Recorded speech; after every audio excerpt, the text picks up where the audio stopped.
Yes. Yes, they can. Oh no. Yes, guys, good morning. Good morning. Hi. I don't know if it wants me to turn. I think I'm fine. Orientation is locked. Rotation device. I think it's good. If it's backwards, we're Rotate. so sorry. Yeah. We love you Not guys. our intention. Okay, welcome to our Seed Swap Talk show. Yes. Every fourth Saturday at 8 o'clock. We're deciding 8-ish. Yes. So, bear with us as we figure out the right time. Rough. Yes, my name is JC Jackson. I'm Erica Hubbard. Yes, and today we're going to be talking about composting in all forms, traditional composting, and I'll be talking about like emotional composting. So first I'm going to let Erica open it up with just composting. Tell us a little bit about it. Yeah, so thanks for inviting me to talk about this. It's one of those topics that either you like it or you don't like it. I don't know if there's, but composting actually is a huge benefit to municipal districts within the city that deal with solid waste or with waste in general. Anytime you can divert food or anything from going to the landfill, that's a plus. That is a plus. And it's so much that's around us that is compostable, we don't even think about it. And instead of, just simple like an Amazon box, instead of putting that in your recycle bin, you can actually tear that into pieces, and over time, of course, with sunlight and water, it breaks down. And we need those microbes because those microbes are so beneficial to us, particularly us here. It's been well documented, us here in the Fifth Ward have had soil concerns with different industries having contaminants in the ground. There's so many ways to combat that just by simply putting organic matter back into the ground. So to me, a healthy garden is your soil.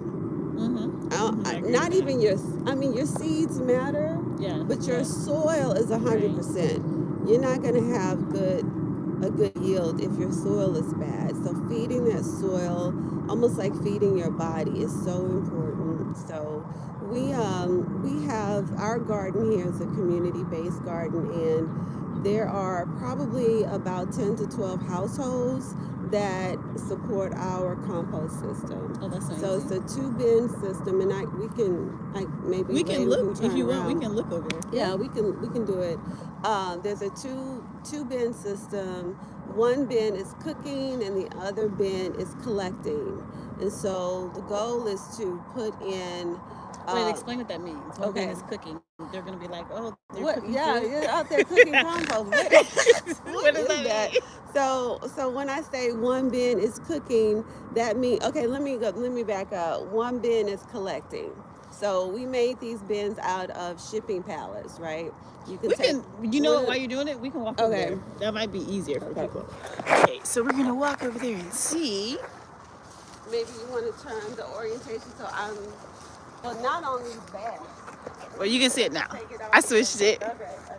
So basically, what it is you can your items go into the collection bag. It's a collection bin, and what you're looking at right now is the cooking bin. But the collection bin is basically food scraps. So, and we actually have a sign. Can you get the sign? Food scraps here. So there's no confusion about it. So it's not only food scraps. Clearly, you see there's some grass cuttings, tea bags, there's some coffee grinds, there's some leaves, there's some eggshells, there's some old food in the refrigerator. So here it is. Anything can go in here as long as it's not meat-based. No dairy, no meat-based. So why shouldn't they do meat-based items? We don't want to attract all the critters, right? So we don't want anything, because that would have a smell. It would take longer to break down. So that's why we're just using plant-based items, but organic-based items. Like I said, coffee grinds, old tea bags, stuff like that will break down over time. So in order for compost to work, you need water, you need air. It needs to be aerated. So the idea is you come, you empty your items, and then you take the the pitchfork and you turn it over. The more you turn it over, the faster it breaks down. So, Cooking. so 6 months of this turns into what you're looking at over there. This is the cooking side. And it actually says compost cooking, do not add.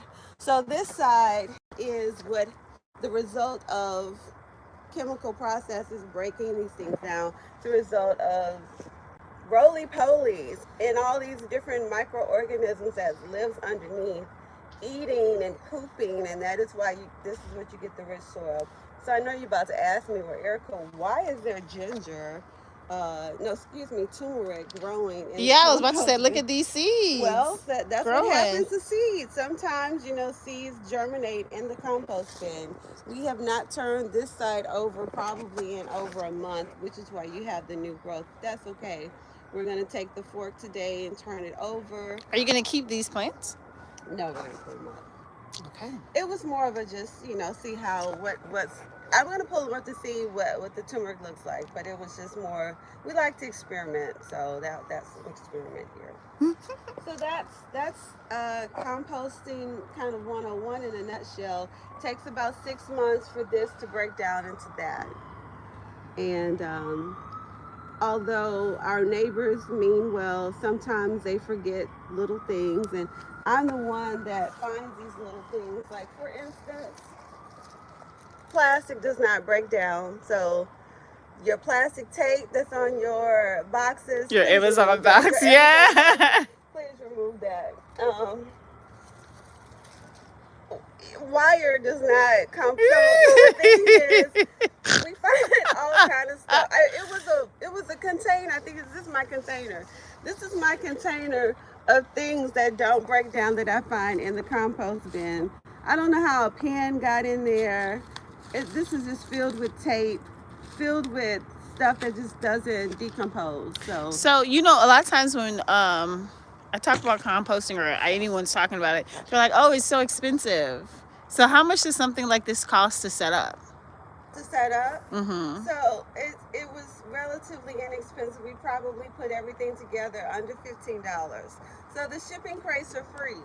You can go to any store and there are shipping pallets in the back. You just ask the owner or whoever, can we get your pallet? Because they're usually trying to get rid of them anyway. So we have how many? 1, 2, 3, 4, 5 shipping pallets. Nails, a bit of chicken wire we found in a ditch. We had one of the libraries make us 3D signs for free. Go ahead, y'all. With the 3D. Come on now. Picture. And we found these. What do you call these? Hinges. Hinges. Thank you. Hinges in the trash. So I mean, my neighbor is not here, but I have got to give a super duper shout out to Morton Sager. This guy walks around and he just has a laser eye. He will find things that people throw away and bring it, and we, create a new life for it here in the garden. So yeah, composting, again, one of the best ways to remediate soil is right here. Mm-hmm. But like I mentioned when you were asking about food, certain foods will attract vermin, and that's always a concern, especially in a community setting. I don't want rats. I don't want that. They don't want to be so as long as you don't put any meat products, dairy products, they generally don't come over here. Mm-hmm. Mm-hmm. Yeah, I mean, I've seen a cat every now and then, but other than that, I haven't seen like a whole bunch of rodents and vermin hibernating over here. That's good. That's good. When we walk back over here, we can look at the lovely garden while we do that. Okay. Now, when you're talking about composting, it really does make me think about like a lot of emotional and spiritual aspects that really align with the whole idea of composting. And I think about how oftentimes we as people need to like clean out ourselves and clean out our lives.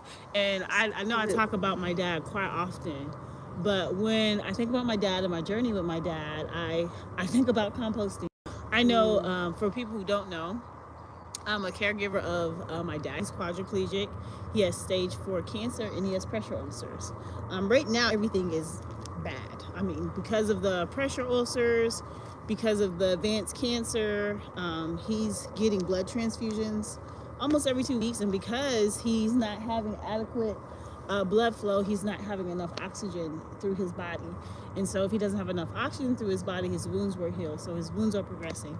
And so we're a lot of back and forth. So you might say, oh my gosh, that's a lot. Why would you take that on? Well, about 4 years ago, my dad was pushed downstairs by my cousin, and he broke his neck and hit his head. So he suffered a traumatic brain injury. And before that, I knew my dad, like I knew who he was. But we were not close. My dad was severely abusive growing up. He was severe alcoholic. I had tried to really develop a relationship with him my whole life. He never came to my graduations, none of them. High school, both graduations, and college, and it was really traumatic. I mean, to the point where I would buy him tickets. He would say he was coming. He wouldn't show up, and he was just a drunk alcoholic, crazy. He was known as crazy. So after a while, we just stopped talking. Like, I couldn't find him. He didn't want. I think it was more shame. Like, now I know it was shame and different things like that. And so I had a dream about my dad. Fast forward, I had a dream about my dad that he got hurt.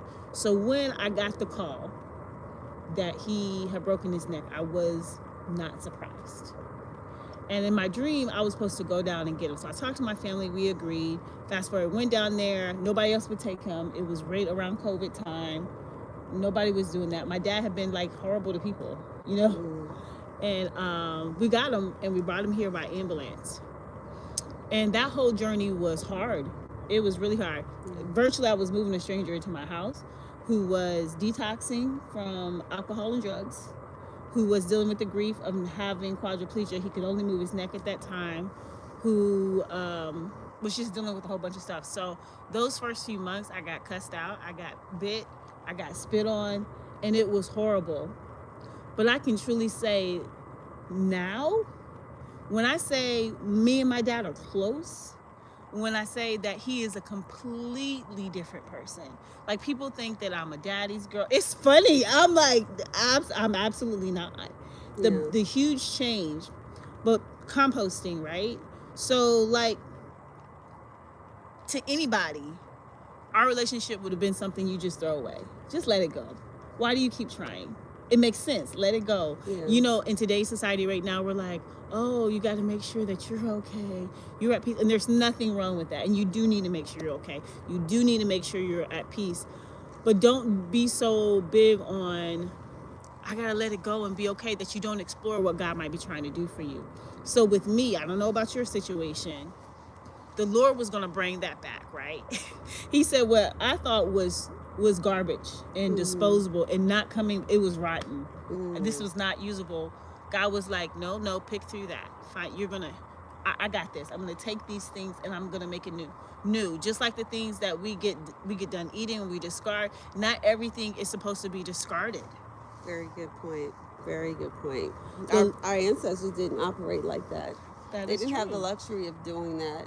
They saved everything, especially those of our ancestors that were enslaved, even after slavery during Reconstruction and whatever form that they took to survive. Many of them went into sharecropping. They kept everything and reused everything. That's good, Erica. Yeah. So composting might be new to non-melanin people, but it's not new to us. We probably, in some form or fashion, Native Americans, I mean, we've been composting for thousands and thousands and thousands of years, and it's so strange we're now having to convince people to do this when it's easier for them to let these things pile up in a landfill. Right. And then in the landfill, many of them are gassing off and putting methane back into the air, which is causing more air pollution. Girl, why is that? Okay, that's translating to me to that emotional part. So it's easy for us to let it go, let it pile up, let someone else deal with the family member, let someone else do it, but all that stuff is still building up. That anger, that rage is still manifesting inside of you and creating something that's messy, like a landfill, when you need to just take all those things out. compost all those things so it can be new and clean and fresh and reusable. Wow.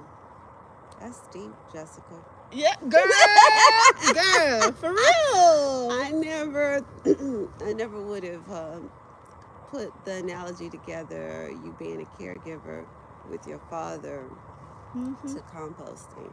Yeah, I mean, it should be in our DNA. Yeah. It should be in our DNA, but it's not. So now there are all sorts of incentives, there are all sorts of classes, all these things to help you learn to save things or to reuse things.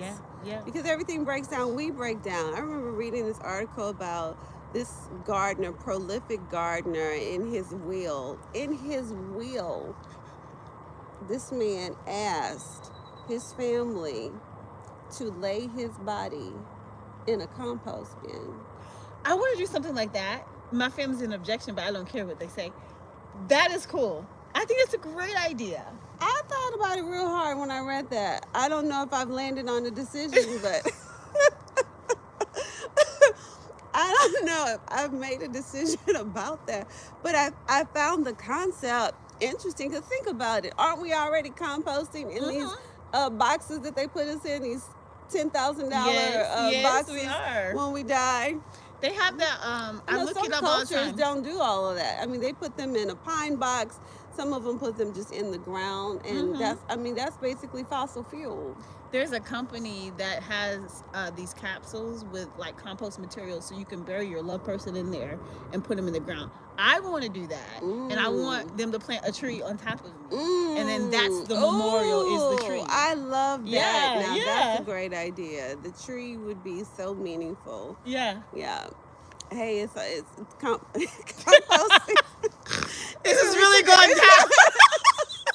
It's a real turn there, but death. Because really, it is the death of something. I mean, this leaf used to be green. Now it's brown. Yeah. Now it's time to go back into the soil and turn to humus, turn to whatever particles that could enrich. Because nothing ever dies. Does it? Nothing ever dies. It just keeps going. It keeps it's the cycle of life. Yeah. Oh, yes. Okay, so guys, we just want to encourage you today to compost. Yes. Compost. Don't even make it hard. Just put some leaves. You don't even have to, because I deal with some people like, I want to compost, but I don't want the smell. I don't want to do all of what you're doing, Erica. Okay, fine. You don't have to do all of what we're doing. Just get a corner of your yard or wherever you live and just put nothing but outdoor material. Just put, leaf debris, put grass debris, anything that grows, old plants, just let it sit in a corner and break down over time. You're going to have a nice pile of something good soon. If you just, let nature take its course. I even have a friend, she calls herself the lazy composter. She didn't even turn her compost, and she gets good compost every year. That's great. You don't have to it's not that hard to do. You can do it, and it's so beneficial. It's just so many. I'm not even really giving all the real good benefits. Just get like a portion. So many good benefits for the soil, guys. You got to do it. And then emotionally, when you're composting, you don't have to go out and just search for people in your family. Like, start with yourself. Examine yourself. Pick through your emotions and things and deal with those things. Do your therapy. Do your deep breathing. Do your meditation and deal with yourself. And once you start dealing with yourself, everything else will come around. People will start coming towards you because you don't know that you'll change inwardly. You'll compost inwardly and change inwardly, and that will change your outside environment. All right, guys. Well, thank you so much. Today we are having our actual seed swap. So come out, volunteer, swap some seeds, do some breath work, have some lavender lemonade, and hit us up. We would love to chat with you more. See you guys next month. Bye. Bye.